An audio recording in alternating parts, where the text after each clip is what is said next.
dans ce département du Nord. Le petit point rouge, c'est Orchy. Et évidemment, qui s'en fait l'écho tout au long de la journée pour les journaux du midi ou encore du soir? C'est la rédaction de France 3 Nord. Et pour la représenter, elle est avec nous. C'est mademoiselle Hélène Tonneillet. Merci Hélène d'être avec nous. Merci. Hurrah! Des hurrahs! Quel accueil!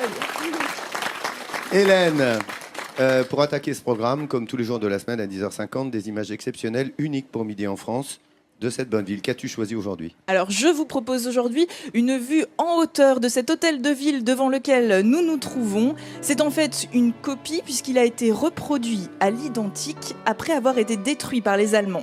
D'ailleurs, c'est 80% de la ville qui a été rasée en 1914. On raconte que les soldats avaient mis des bombes dans chacune des maisons autour de cette place. À la reconstruction en 1927, Raymond Poincaré viendra ici inaugurer le Beffroi, cette superbe tour caractéristique des villes du Nord. Toute cette place que vous voyez a ainsi été reproduite dans le style flamand avec les mêmes matériaux. Une superbe grande place, comme on dit ici.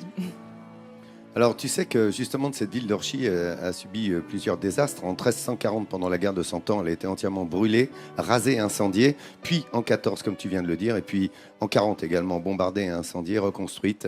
Et grand bien nous fasse à l'identique.